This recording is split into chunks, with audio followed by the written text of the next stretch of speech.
My girlfriend texted, "I gave your $3,000 laptop to my ex. He will bring it back tomorrow, then let her ex borrow my laptop without asking me first. Now he claims he lost it." Jesus Christ. I don't even know where to start with this mess. I am still processing what happened, and I need some outside perspective because I feel like I am going crazy. So I have been with Jessica for about 8 months, living together for the last 4.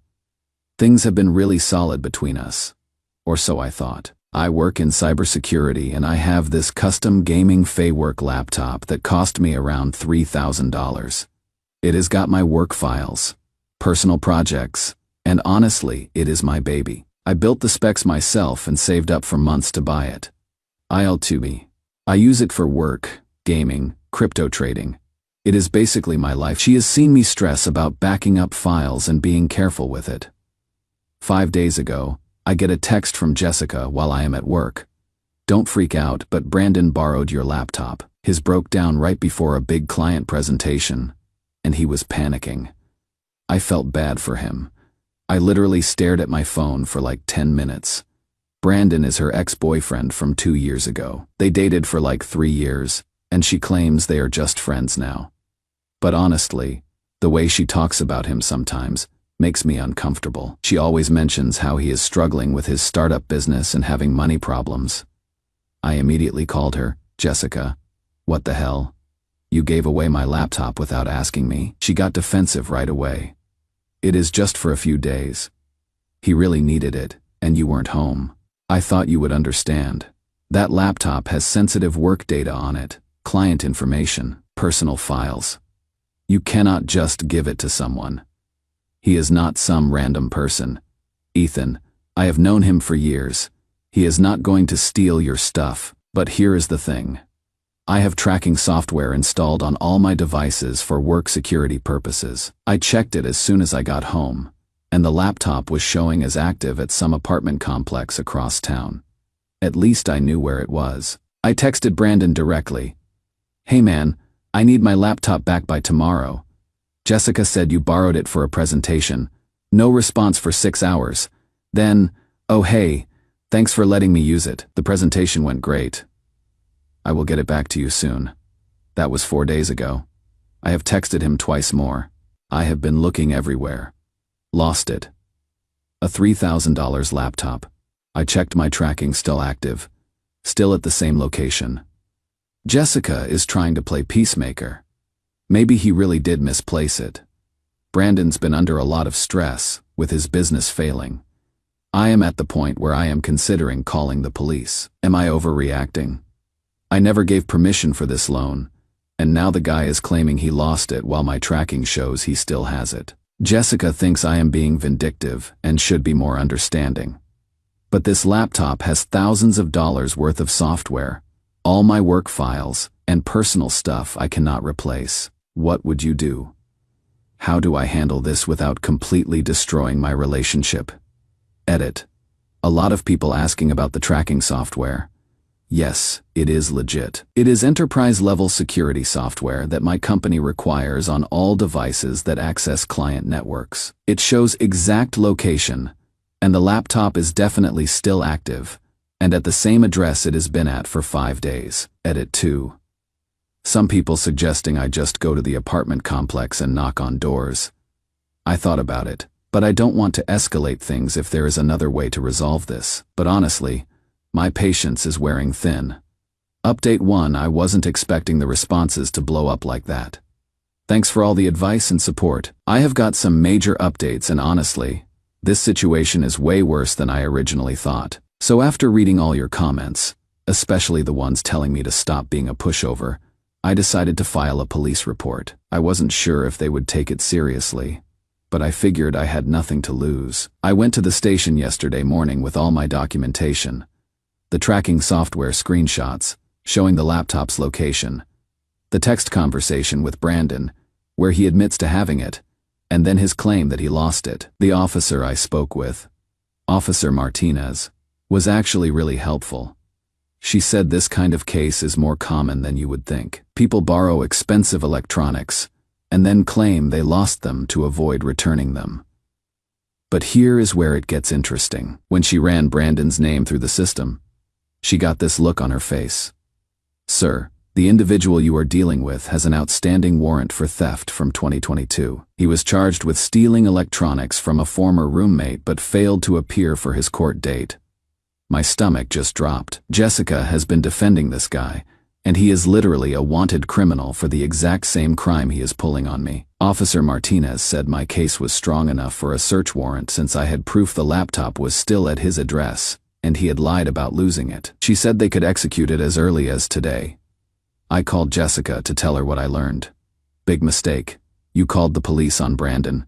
Ethan, what the hell is wrong with you? Jessica. He has a warrant out for theft. For stealing electronics. This is exactly what he is doing to me. You don't understand the pressure he is under. His business is failing. He is broke. He is desperate. So that makes it okay to steal my laptop. He didn't steal it. I gave him permission. You don't own my laptop. You cannot give permission for my property. She hung up on me. She has been staying at her friend Sarah's place since yesterday and will not answer my calls. Here is the kicker though. This morning, Officer Martinez called me. They executed the search warrant at 6 a.m. They found my laptop, hidden in Brandon's bedroom closet, wrapped in a towel underneath some old clothes. Not lost, not misplaced, hidden. But it gets worse. They brought it to their tech forensics team to check if he had accessed any sensitive data. What they found was that he had attempted to do a factory reset on it multiple times, but my work security software prevented it. He was actively trying to wipe my data and essentially steal the laptop permanently. He is currently sitting in county jail with a $10,000 bond that he apparently cannot afford. I got my laptop back this afternoon. Everything is still there, but this guy was actively trying to steal it permanently. The worst part, Jessica texted me an hour ago. I hope you are happy. Brandon's in jail because of you. Not I am sorry I didn't believe you. Not I am sorry I gave away your property without permission. She is still defending him. I think my relationship is over. I cannot be with someone who thinks I am the bad guy for protecting my own property from a literal thief. Officer Martinez said he will likely plead down, but he will still have felony theft on his record and will have to pay restitution. Edit 2. Jessica's friend Sarah texted me that Jessica is devastated about Brandon being arrested and thinks I went too far. Apparently Brandon called Jessica from jail crying about how this will ruin his life. I am honestly disgusted. Update 2. Alright guys. I promised I would update when I had more information. And holy hell do I have information. This story has more twists than I ever expected. And the ending is honestly perfect karma. First, the forensics results came back on my laptop. Remember how Brandon tried to wipe it multiple times? Well, the police tech team was able to recover what he was trying to hide. And it is not what any of us expected. Brandon wasn't just trying to steal my laptop to sell it or use it for presentations. This motherfucker was using my high-end graphics card to mine cryptocurrency. For almost a week straight, the forensics team found mining software installed, wallet addresses, and logs showing he had mined about $800 worth of Ethereum using my electricity and my hardware. He was essentially stealing my resources to make money for himself while lying about lost laptops and client presentations. Officer Martinez showed me the full forensics report yesterday, and the level of premeditation is insane. Brandon didn't just install basic mining software.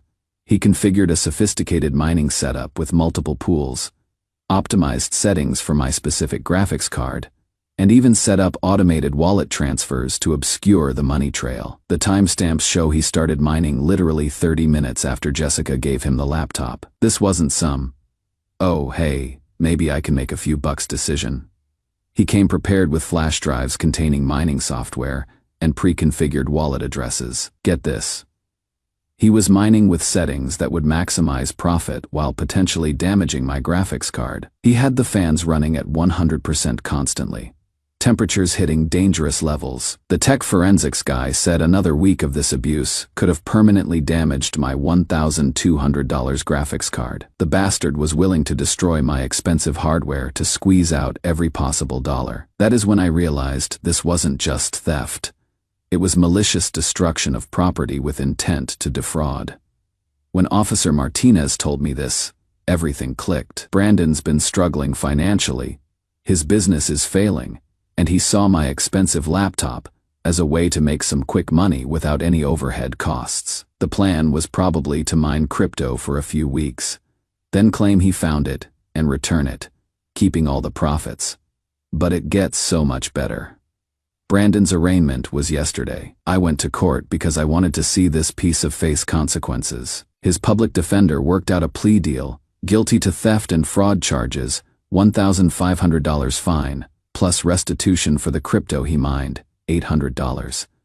Plus he has to pay back the $2,000 bond that his mom posted for him when she found out about his arrest. Total immediate cost to Brandon, $4,300.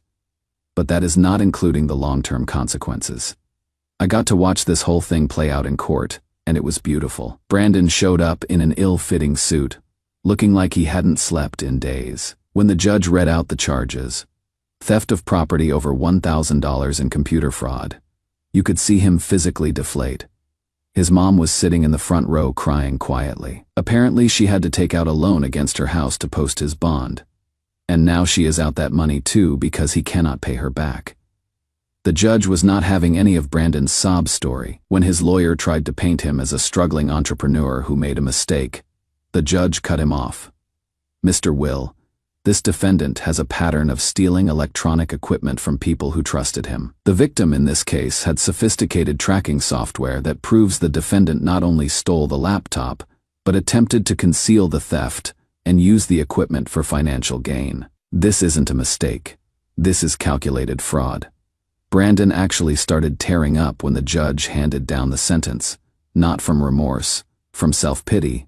But wait, there is more. Brandon lost his part-time job, the only income he had because his employer doesn't keep people with felony convictions. He is also on probation for 2 years with restrictions on technology access, meaning he cannot legally own or operate any computer or smartphone.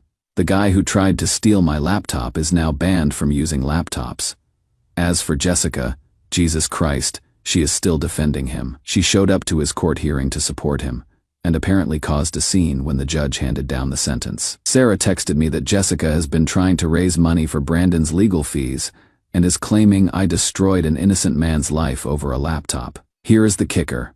Tyler ran into Jessica's coworker at a coffee shop and learned some interesting details. Jessica has been telling people at work that I set Brandon up, and that the crypto mining evidence was planted by my hacker friends. She has created this whole conspiracy theory, where I am some kind of vindictive mastermind who framed her innocent ex-boyfriend.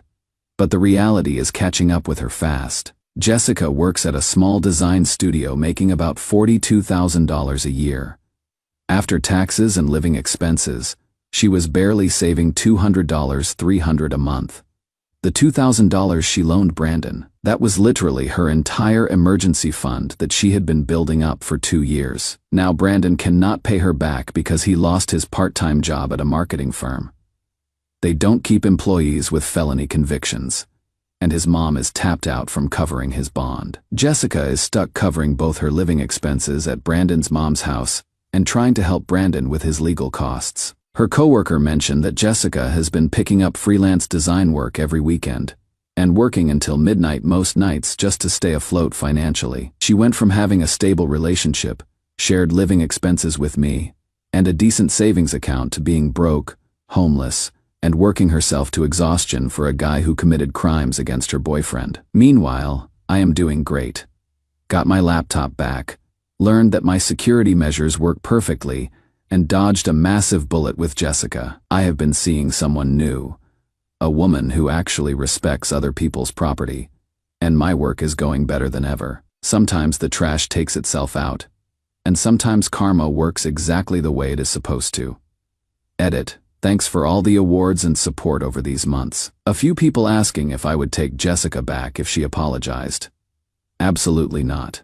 Once someone breaks it, it is never quite the same again. Edit 2. Someone asked about the crypto restitution payments. Brandon owes me $800 total, and he is supposed to pay $50 a month. In 8 months, I have received exactly $150. His probation officer says they cannot force payments if he has no income. Honestly, I don't care anymore. Watching his life fall apart has been payment enough. Edit 3. Quick update since people keep asking. Yes, I and girlfriend are engaged now. I proposed last month with a ring that cost more than Brandon's total monthly income. She is teaching me advanced network security while I help her with hardware optimization. We are basically the tech power couple I never knew I wanted to be. The best part, Jessica isn't even a thought anymore. I genuinely forget she exists until people ask about her in these updates. That is how completely I have moved on from that toxic situation. Final update. Hey everyone, I wasn't planning on posting another update, but something happened yesterday that was too perfect not to share. My girlfriend and I were at Micro Center, tech store shopping for components for our new streaming setup. We are planning to start a cybersecurity education YouTube channel together, and we needed some professional-grade equipment. I am in the graphics card aisle comparing RTX 4090s when I hear a familiar voice. We cannot afford the good ones.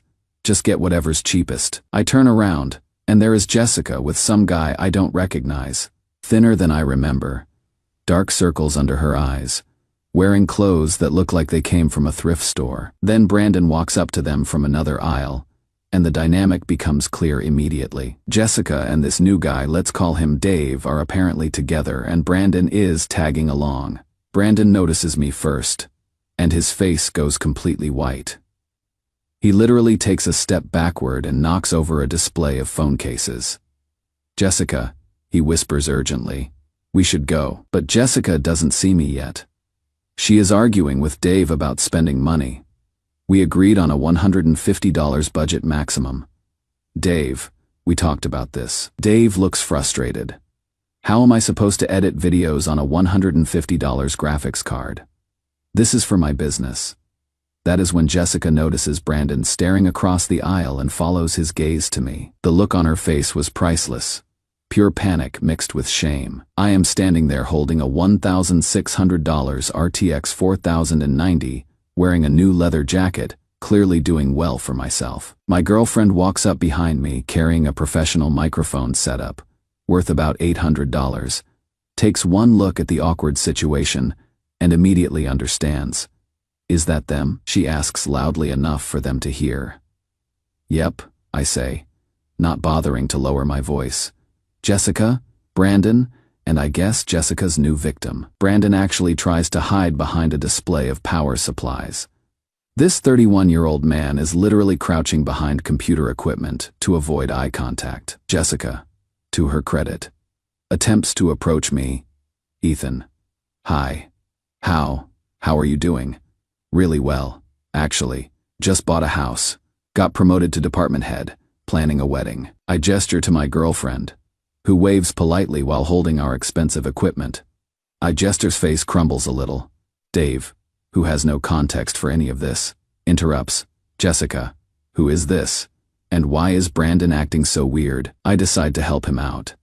I am the guy whose $3,000 laptop Brandon stole to mine cryptocurrency. Jessica gave it to him without permission, then defended him when he got arrested. Dave's jaw drops. He turns to Jessica. Wait, what? You never mentioned anything about it. It's complicated, Jessica stammers. Ethan doesn't understand the whole story. Actually, my girlfriend chimes in. I think everyone understands perfectly. Finally, but Dave isn't dropping it. Hold on, Jessica. You told me your ex was some kind of abusive control freak. This guy seems pretty reasonable. What laptop? What arrest? You could watch Jessica realize in real time that Dave didn't know about Brandon's criminal record or her role in the whole situation. She would apparently reinvented the story completely. Dave, please. Let's just go. She pleads. But Dave is looking at Brandon now, and you stole this guy's laptop. Are you serious? Brandon mumbles something about misunderstandings and blown out of proportion. I decide to end their misery.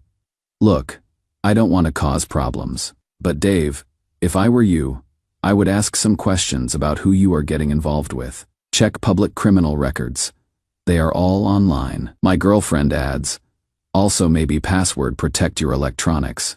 We walked away after that, leaving them to their awkward conversation. As we are checking out with about $3,000 worth of equipment, I can hear raised voices from the graphics card aisle. Dave apparently started asking questions they couldn't answer satisfactorily. The cashier, who had clearly overheard the whole thing, whispered, "Dude, that was like watching a real-life Karma episode." When we got to the parking lot, my girlfriend said, "I almost felt bad for her." Almost. I have no idea, but Tyler, my cop friend, says there has been recent activity on Brandon's criminal case file. Apparently someone, probably Dave, requested copies of his court records and police reports. Make of that what you will. Edit 2, our YouTube channel. Tech Couple Security launches next month. The first episode is going to be how to protect your devices from people you trust. Basically, this whole story turned into educational content. Brandon's stupidity is literally helping us build our brand. I love the irony.